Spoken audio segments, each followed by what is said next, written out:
আসসালামু আলাইকুম, সবাই কেমন আছেন? আশা করছি ভালো আছেন। এই যে এটা হলো আমাদের ডাইনিং, মোটামুটি গুছানো হয়ে গিয়েছে। এখন হচ্ছে আমরা পুরি খাবো, বাকলখানি খাবো। তো সেটা হচ্ছে নিয়ে এসেছি বাইরে থেকে। পাখিগুলো অনেক চিল্লাচ্ছে। যে এখানে হচ্ছে ড্রয়িং রুমটা, কিন্তু বালিশের কাভার এখন আনি নাই, লাগানো হয় নাই, লাগাবো।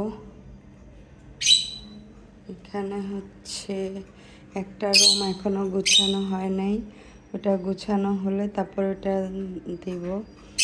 এই যে এভাবে আমরা হচ্ছে এখন একটু গুছিয়ে নিয়েছি। এই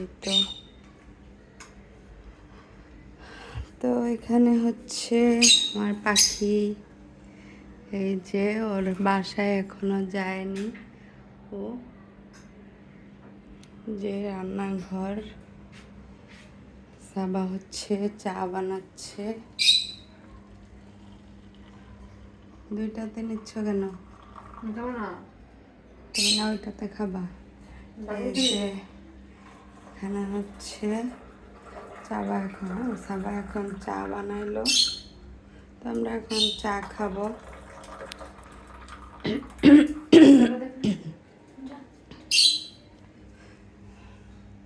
চাটা কেমন হয়েছে দেখি। এই যে আমরা হচ্ছে পরোটা আর হলো চাপ নিয়ে আসছে, সামিয়া খাবে। তো আমরা সবাই মিলে এখন পরোটা আর চাপ খাবো।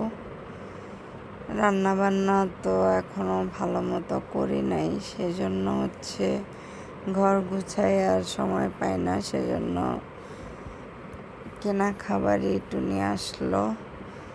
এখানে পরে রান্না করলাম ডাল, ডাল রান্না করেছি। এখানে হচ্ছে মাছ ফ্রাই করে তারপরে ঢেঁড়স দিয়ে রান্না করলাম। এই যে এগুলা রান্না করে তারপর আমরা হলো আবার খেলাম রাতের বেলা। মাছটা সুন্দর করে ফ্রাই করে তারপরে উঠিয়ে রেখে হলো আমি ঢেঁড়স দিয়ে সুন্দর করে রান্না করব। মাছটা লাল লাল করে ভেজে নিলাম। তারপরে হচ্ছে এখানে ঢেঁড়স, পেঁয়াজ এগুলা কেটে রেখেছি। মাছটা ফ্রাই হয়ে গেলে সেটাকে উঠিয়ে তারপরে হচ্ছে ঢেঁড়সগুলো দিয়ে সুন্দর করে ঢেঁড়সগুলো একটু ফ্রাই করে নিলাম, হলুদ আর লবণ দিয়ে ফ্রাই করে। এটার সাথেই হচ্ছে আমি আবার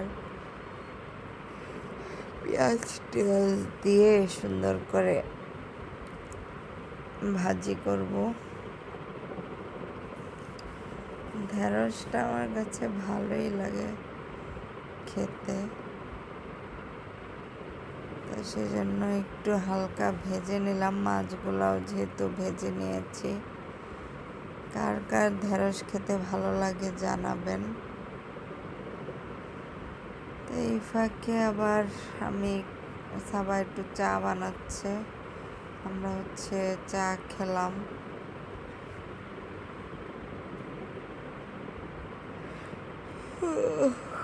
সকালে তো নাস্তা খেয়ে আর চা খাই নাই, তো রান্নার ফাঁকে আবার একটু চা খেয়ে নিলাম।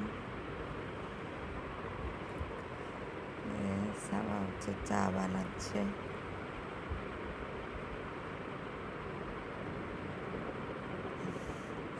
যে চা খেয়ে তারপর হচ্ছে এই যে ঢেঁড়সটা আবার হলো আমি একটু ভাজি করে নিলাম।